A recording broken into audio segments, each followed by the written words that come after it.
Shalom, jemaat kategori kalau ministry yang dikasih oleh Tuhan.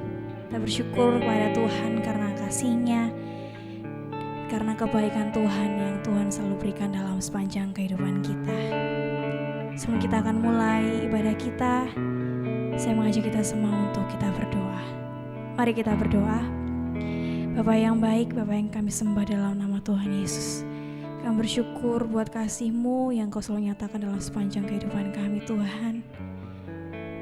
Sebelum kami akan mulai ibadah kami, kiranya Tuhan yang memberkati setiap hati kami, sehingga pujian yang akan kami naikkan boleh menyenangkan hati Tuhan. Ini doa kami yang kami naikkan hanya dalam nama Tuhan Yesus. Haleluya. Amin. Sebab Tuhan yang selalu memberikan apa yang kita pinta dalam kehidupan kita. Terima kasih Tuhan, kasih-Mu yang sempurna dalam hidup kami.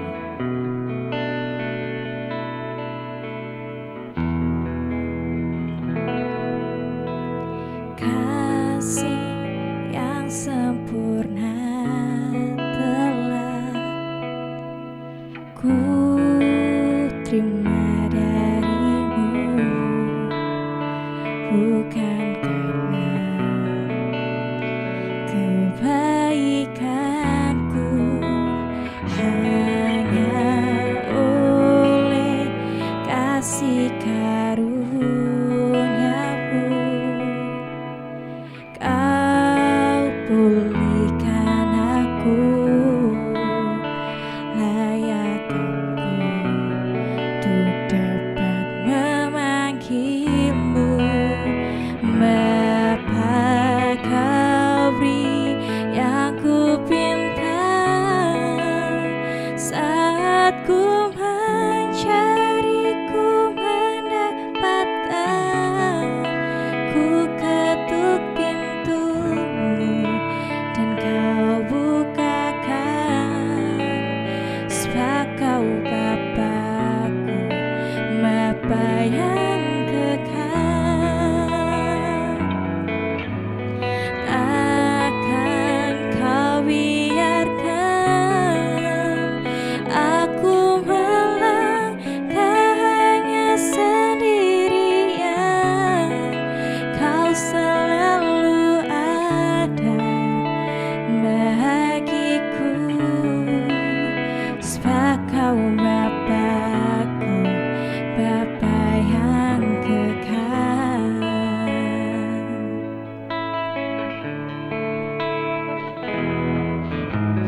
Kasih yang sempurna telah ku terima dari-Mu, bukan karena kebaikanku, hanya oleh kasih karunia-Mu Kau pulihkan aku, layakkanku untuk dapat memanggil-Mu Bapa.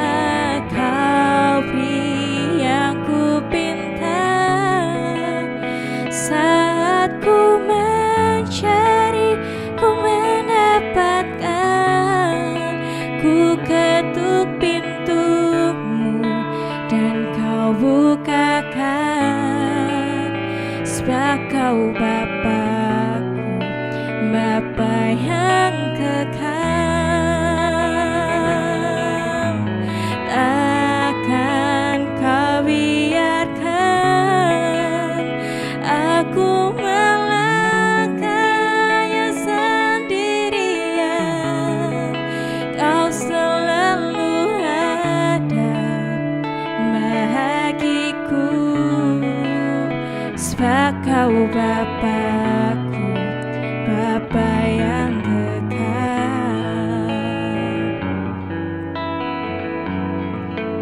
Bapa yang kekal.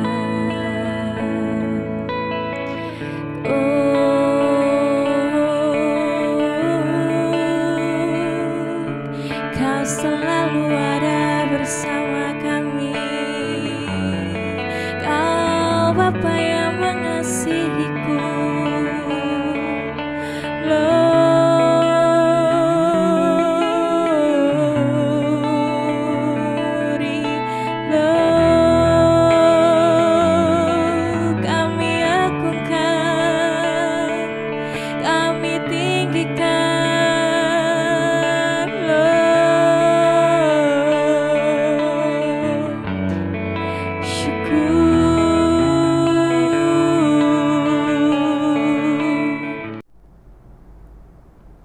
Shalom, selamat sore kepada Bapak Ibu, rekan-rekan dimanapun berada. Pada kesempatan ini kita akan merenungkan suatu firman Tuhan di dalam kehidupan kita. Sebelumnya kita akan berdoa dulu ya. Terima kasih Allah Bapa kami dalam kerajaan surga. Bapa kami mengucap syukur Tuhan. Pada sore malam ini Tuhan, kami mau mendengarkan firman-Mu Tuhan. Dalam KKR ini Tuhan, biarlah hati kami, jiwa kami boleh mempermuliakan nama-Mu, dan firman-Mu boleh merasuk dalam hati kami, supaya kami boleh dibentuk oleh firman-Mu Tuhan. Terima kasih Tuhan, pakai hamba-Mu yang akan menyampaikan firman-Mu, biarlah kuat kuasa Roh Kudus boleh menyertai hamba-Mu. Apapun yang hamba-Mu kerjakan sesuai dengan kehendak-Mu Tuhan. Terima kasih Tuhan, kami siap untuk mendengarkan firman-Mu di dalam nama Tuhan Yesus Kristus. Haleluya. Amin. Shalom sekali lagi kepada Bapak Ibu, rekan-rekan dimanapun berada.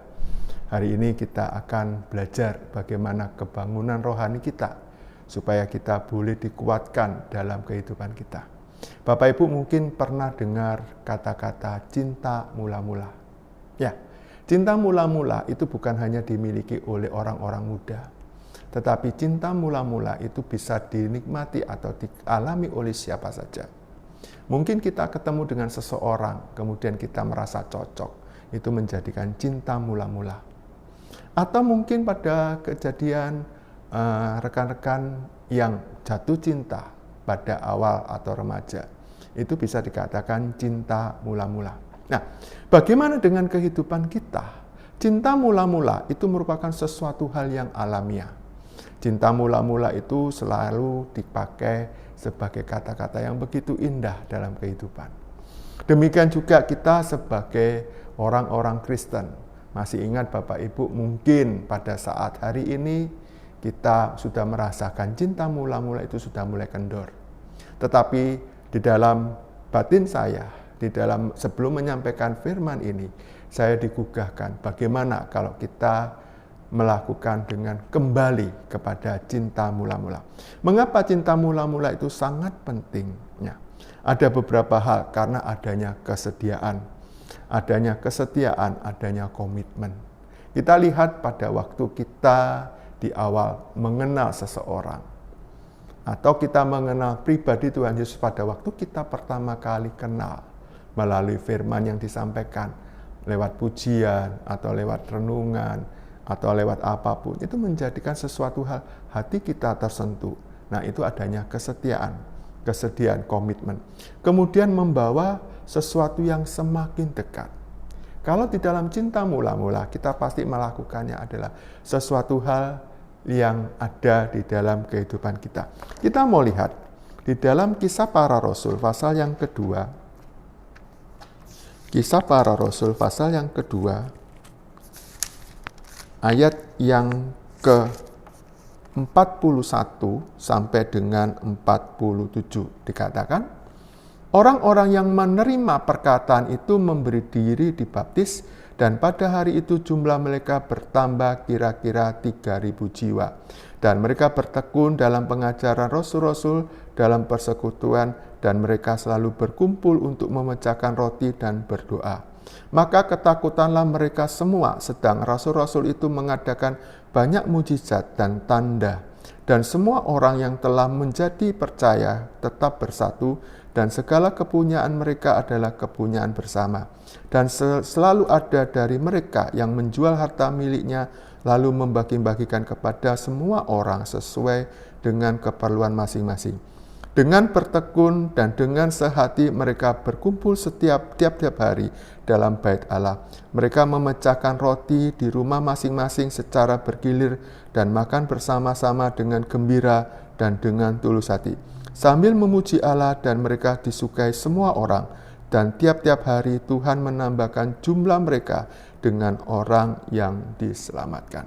Nah, firman Tuhan di dalam Kisah Para Rasul ini merupakan cara hidup jemaat pertama kali pada waktu mengenal pribadi Kristus. Di ayat 41 dikatakan, orang-orang yang menerima perkataan itu memberi diri dibaptis, dan pada hari itu jumlah mereka bertambah kira-kira 3.000 orang. jumlah mereka bertambah. Berarti di sini ada cinta mula-mula yang selalu ingin mengasah setiap hari bagaimana mereka belajar. Di ayat 42 katakan, mereka bertekun dalam pengajaran rasul-rasul dan persekutuan, dan mereka selalu berkumpul untuk memecahkan roti dan berdoa. Di garis bawah dikatakan di sini berkumpul. Nah, berkumpul adalah untuk sesuatu hal yang lebih dari yang ada. Kalau kita melihat dalam kehidupan, kalau saya misalnya jatuh cinta pada sesuatu hal, maka saya akan mengamati, kemudian saya akan mencoba. Misalnya dalam barang atau apapun, saya akan mencoba. Bagaimana dengan kehidupan kita, kerohanian kita di awal? Kerohanian kita di awal adalah cinta mula-mula, kita datang, kita bersedia, bahkan selalu ada untuk berkumpul, memecahkan roti dan berdoa. Memecahkan roti di sini adalah memecahkan firman Tuhan untuk belajar bersama-sama dan berdoa. Maka dari situ cinta mula-mula itu yang terjadi kepada mereka, sehingga jumlah mereka menjadi lebih banyak. Nah, demikian juga dengan kehidupan kita. Kalau kehidupan kita pada waktu kita cinta mula-mula, maka kita akan selalu diisi dengan firman Tuhan. Kita bertekun. Di dalam ayat 48 dikatakan, dengan bertekun dan dengan sehati mereka berkumpul tiap-tiap hari dalam bait Allah, dan mereka memecahkan roti di rumah masing-masing secara bergilir dan makan bersama-sama dengan gembira dan dengan tulus hati. Demikian juga kehidupan kita. Pada waktu kita pertama kali kenal Kristus, kita datang, kita seringkali dengar firman Tuhan. Kita bahkan membeli Alkitab untuk kita baca tiap hari. Nah, itu cinta mula-mula. Cinta mula-mula di sini merupakan sesuatu hal yang begitu ajaib dalam kehidupan kita. Nah, sekarang sekian lama dalam kehidupan kita, kita masih adakah cinta mula-mula? Bapak, Ibu, rekan-rekan dimanapun berada, kalau kita masih masih ada cinta mula-mula dalam kehidupan kita. Mungkin setipis mungkin ya. Tetapi kita berusaha bagaimana kita menjadikan cinta mula-mula itu berkorban dalam kehidupan kita. Mengapa cinta mula-mula itu ada dalam kehidupan kita? Bagaimana kita bisa menambahkan cinta mula-mula? Mungkin kita dalam pasangan hidup kita sudah mulai hambar. Tapi kita ciptakan bagaimana kita bisa cinta mula-mula. Terlebih kepada Tuhan, kita harus cinta mula-mula kepada Tuhan. Bukan apa yang ada dalam kehidupan kita, tetapi kita mencoba untuk menjalani kehidupan ini. Nah, yang pertama adalah mengingat perbuatan Tuhan dalam hidup kita. Mengingat perbuatan Tuhan dalam kehidupan kita. Pada waktu Bapak Ibu mengenal firman Tuhan, mengenal Yesus sebagai pribadi dalam kehidupan kita, pasti kita akan mengingat betapa pertolongan Tuhan itu ada dalam kehidupan kita. Tuhan itu selalu ada, bahkan kita tidak mau jauh-jauh dalam bersama dengan Tuhan. Kita mau lihat di dalam Mazmur 77,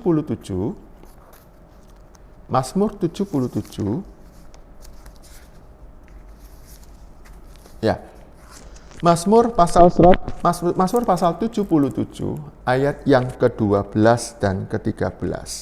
Aku hendak mengingat perbuatan-perbuatan Tuhan, ya, aku hendak mengingat keajaiban-keajaiban-Mu dari zaman purbakala. Aku hendak menyebut-nyebut segala pekerjaan-Mu dan merenungkan perbuatan-perbuatan-Mu itu. Nah, Bapak Ibu yang kekasih di dalam Kristus, apakah kita masih mengingat perbuatan Tuhan dalam kehidupan kita? Pertama kali Tuhan menolong kehidupan kita, apakah masih mengingat? Apalagi setelah sekian tahun, mungkin kita merasakan adanya hubungan kita kepada Allah mulai renggang. Tapi kita harus mengingat bahwa ada keajaiban Tuhan, ada perbuatan Tuhan dalam kehidupan kita. Mungkin kita hendak menyebut segala pekerjaannya yang telah dilakukan. Nah, itu yang harus kita lakukan. Supaya apa? Kita bisa mengingat. Untuk mengingat ini berarti kita bisa menambahkan begitu dalamnya Tuhan itu dalam kehidupan kita. Bapak Ibu yang kekasih, dalam kehidupan sehari-hari pasti kita akan merasakan bahwa Tuhan itu ada. Tuhan itu mau menolong kita. Tuhan itu bersedia untuk kita. Tuhan itu akan memberikan segala kehidupan kepada kita. Tetapi kita seringkali menolak. Kenapa? Mungkin cinta mula-mula itu sudah mulai kering. Tetapi pada malam hari ini kita mau belajar, kita mau ingat apa saja perbuatan yang telah Tuhan lakukan kepada kita. Bukan kita yang melakukan, tetapi Tuhan yang menolong dalam kehidupan kita. Di dalam Mazmur 100 pasal yang 105, Mazmur 105 ayat yang kelima dikatakan, ingatlah perbuatan-perbuatan ajaib yang dilakukannya, mujizat-mujizatnya dan penghukuman-penghukuman yang diucapkannya. Nah, seringkali kita mengingat apa yang ada, bahkan kita takut kalau ada penghukuman yang diucapkan.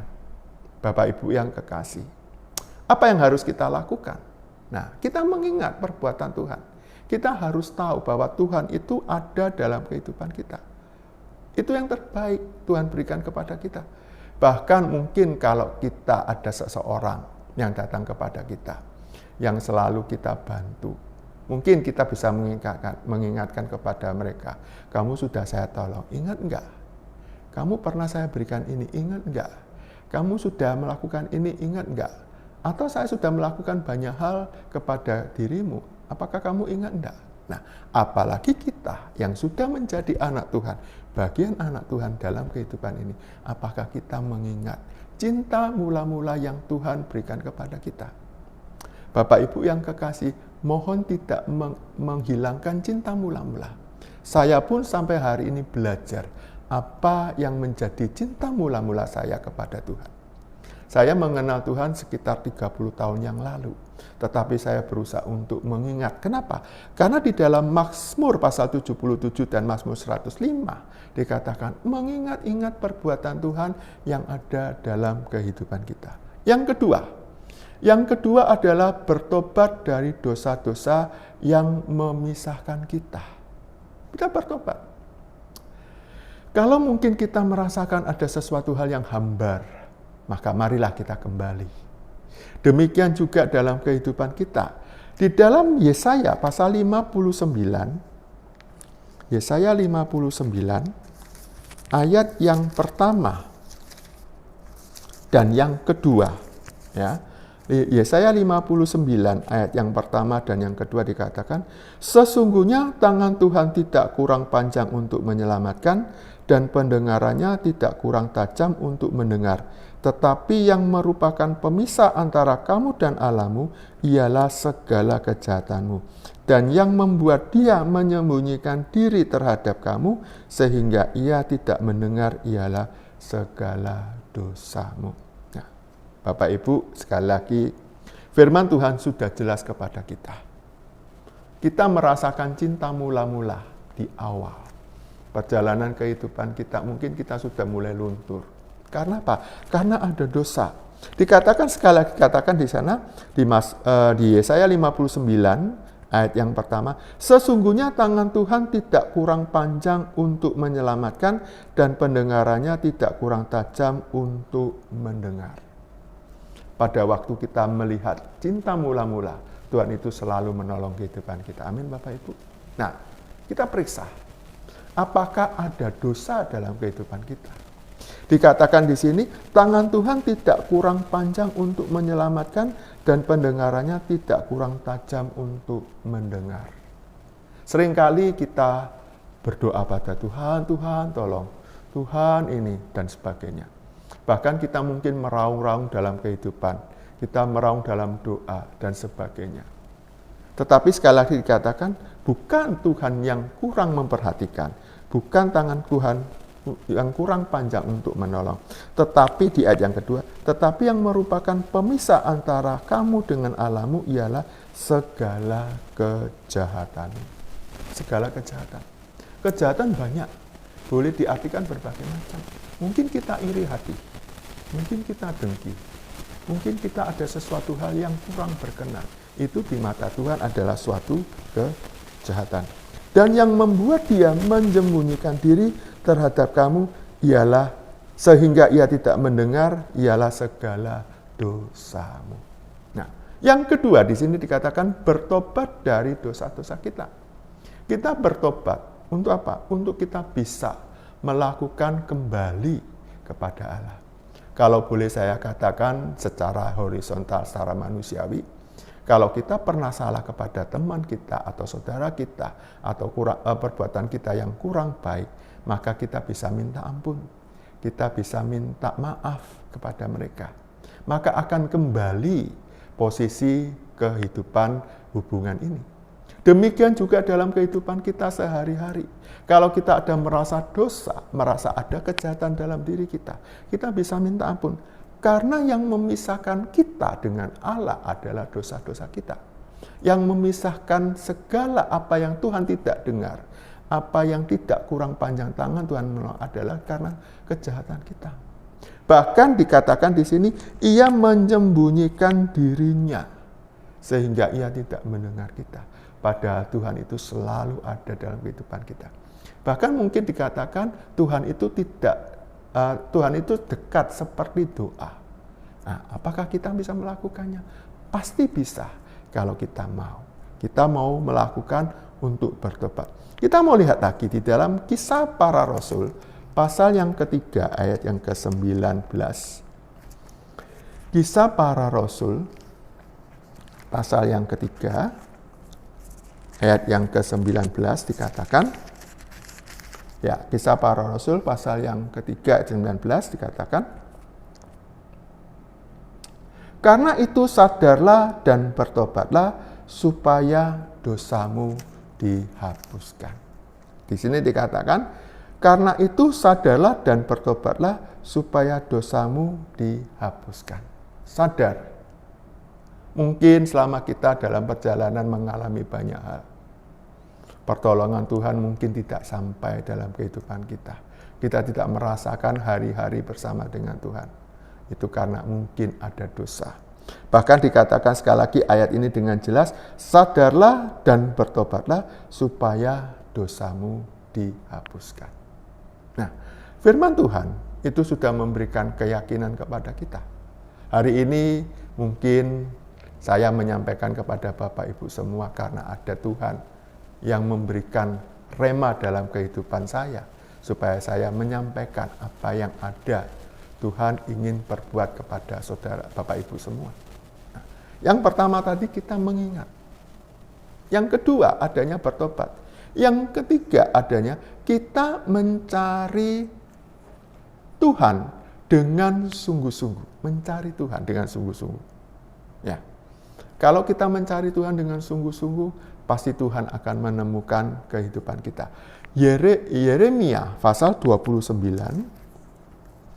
Yeremia pasal 29, ayat yang ke-13, ya. Yeremia 29, ayat yang ke-13 dikatakan, apabila kamu mencari aku, kamu akan menemukan aku. Apabila kamu menanyakan aku, dengan segenap hati, aku akan memberi kamu menemukan aku, demikian firman Tuhan.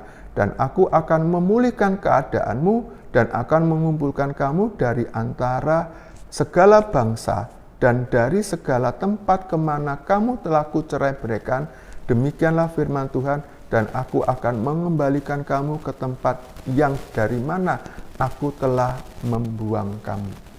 Sekali lagi di dalam Yeremia pasal 29 ayat yang ke-13 dan ke-14. Ya. Di sini dikatakan, apabila kamu mencari aku, kamu akan menemukan aku. Apabila kamu menanyakan aku dengan segenap hati, ayat 14, aku akan memberi kamu menemukan aku. Demikianlah firman Tuhan, dan aku akan memulihkan keadaanmu dan akan mengumpulkan kamu dari segala bangsa dan segala tempat di mana kamu telah kucerai-beraikan.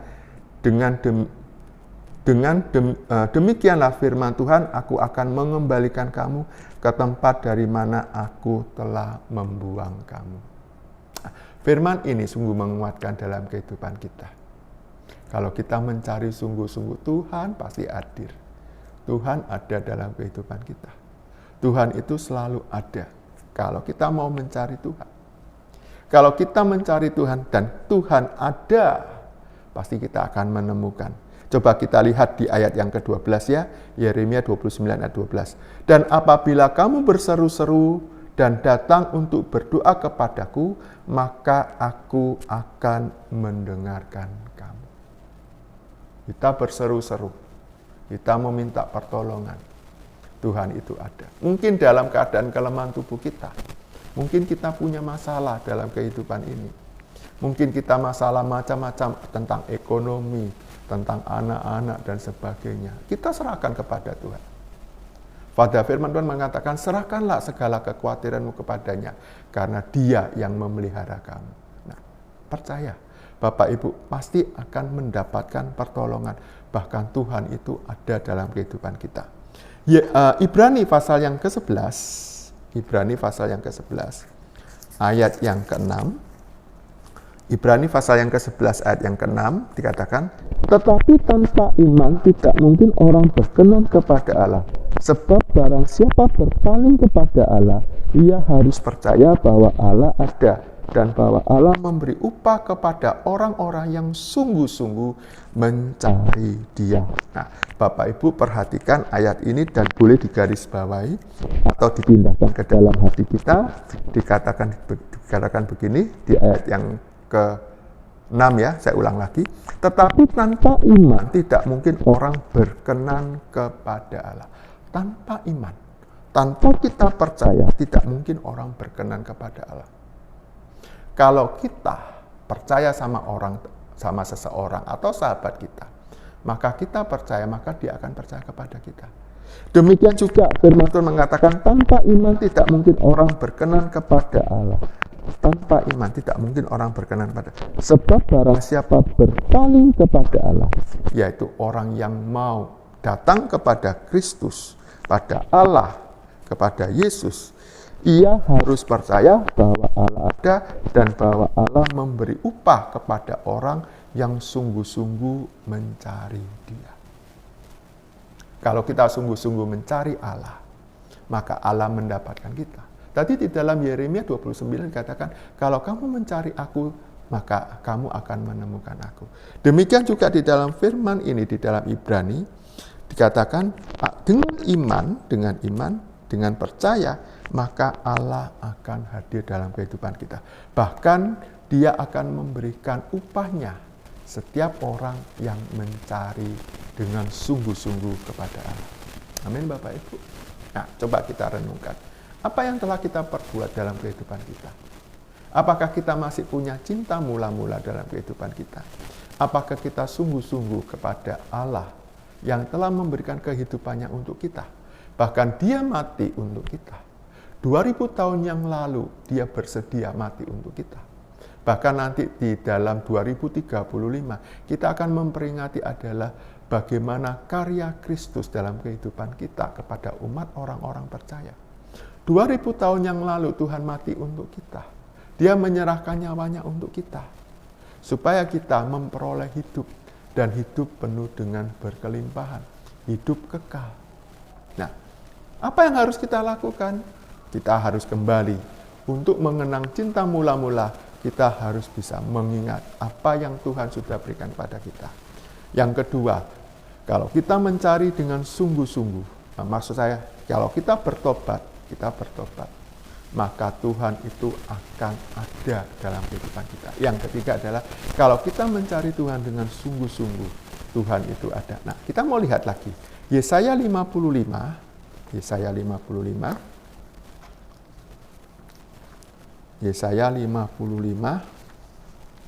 ayat yang ke-6. Yesaya 55 ayat yang ke-6 dikatakan, carilah Tuhan selama Ia berkenan ditemui, berserulah kepadanya selama Ia dekat.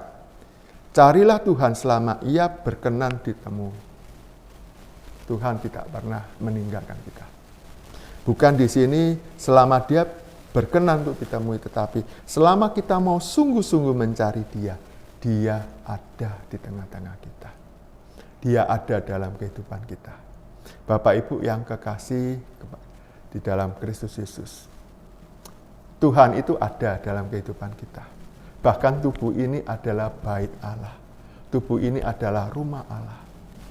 Kalau kita meminta, maka Tuhan itu selalu ada dalam kehidupan kita. Tuhan itu akan selalu memberikan apa yang kita mau, asalkan kita mau sungguh-sungguh mengikut Dia dalam kehidupan kita. Kita mau lihat di dalam Wahyu pasal yang kedua, ayat yang keempat dan yang kelima. Wahyu pasal yang kedua, ayat yang keempat dan kelima. Namun demikianlah aku mencela engkau karena engkau telah meninggalkan kasih-Mu yang semula. Sebab itu ingatlah betapa dalamnya engkau telah jatuh. Bertobatlah dan lakukanlah lagi apa yang semula engkau lakukan. Jika tidak demikian, aku akan datang kepadamu dan aku akan mengambil kaki dianmu dari tempatmu jikalau engkau tidak bertobat. Nah, di dalam Wahyu pasal yang kedua, ayat yang keempat dan kelima, ini merupakan inti di mana saya sudah menyampaikan kepada Bapak Ibu semua bahwa kalau kita tidak bertobat, ya, tidak mengingat-ingat akan perbuatan Tuhan, bahkan tidak akan mencari Tuhan, maka sekali lagi kaki dian kita akan diambil daripadanya. Kita baca ya sekali lagi, ayat 4 dan 5 dikatakan, namun demikianlah aku mencela engkau karena engkau telah meninggalkan kasih-Mu yang semula. Aku mencela engkau karena engkau telah meninggalkan kasih-Mu yang semula. Sebab itu ingatlah betapa dalamnya engkau telah jatuh, bertobatlah dan lakukan lagi apa yang semula engkau lakukan. Jika tidak demikian, aku akan datang kepadamu dan aku akan mengambil kaki dianmu dari tempatnya jikalau engkau tidak bertobat. Bapak Ibu yang kekasih, firman Tuhan sudah mengingatkan kepada kita, kalau kita tidak bertobat, kalau kita tidak sungguh-sungguh, maka kaki dian akan diambil dari kita.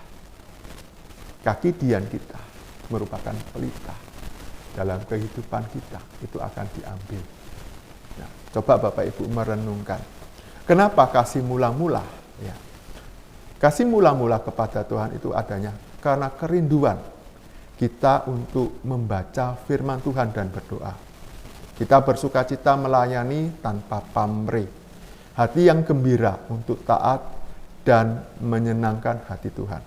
Bahkan dalam kehidupan sehari-hari, mengapa kita harus melakukan kasih mula-mula? Karena untuk menjaga relasi pribadi dengan Tuhan. Bukan sebagai rutinitas. Kita harus menata ulang prioritas kita, hidup kita, agar Tuhan ada di tempat kita, pertama kali menempatkan Tuhan dalam kehidupan kita. Dan kita tidak membiarkan kesibukan, pencapaian atau usaha menggantikan prioritas Tuhan dalam kehidupan kita. Nah, Bapak Ibu, renungan firman Tuhan dalam KKR ini boleh menguatkan kita. Sekali lagi, kita harus kembali kepada cinta mula-mula. Mungkin kita sudah luntur, mungkin kita sudah hampa, tapi ingat, Tuhan itu sudah menolong perbuatan kita. Tuhan sudah membantu kita. Tuhan sudah menyelamatkan kita. Bahkan kita harus bertobat, supaya Tuhan akan menerima kita dengan cara kita sungguh-sungguh mencari Dia. Demikian firman Tuhan, biarlah firman Tuhan boleh menjadi berkat dalam kehidupan kita. Mari kita berdoa. Terima kasih Allah Bapa kami dalam kerajaan surga, Bapa kami mengucap syukur, firman-Mu boleh menguatkan kami Tuhan. Ajar kami Tuhan untuk selalu dengan cinta mula-mula Tuhan. Pakai kami semua, pakai hamba-Mu Tuhan, boleh menjadi saluran berkat. Pakai kami untuk kami boleh menceritakan bahwa Engkaulah cinta mula-mula kami untuk kami beritakan. Terima kasih Tuhan, kami bersyukur kepadamu dan berkat-Mu selalu ada dalam kehidupan kami, penyertaan-Mu ada dalam kehidupan kami, dan Roh Kudus-Mu boleh menghiburkan kami. Berkat dari Allah Bapa, cinta kasih dalam Kristus Yesus dan persekutuan manis bersama Roh Kudus akan menyertai kita semua mulai sekarang sampai selama-lamanya. Kita yang percaya katakan amin. Sampai jumpa pada waktu pertemuan yang berikutnya. Tuhan Yesus memberkati.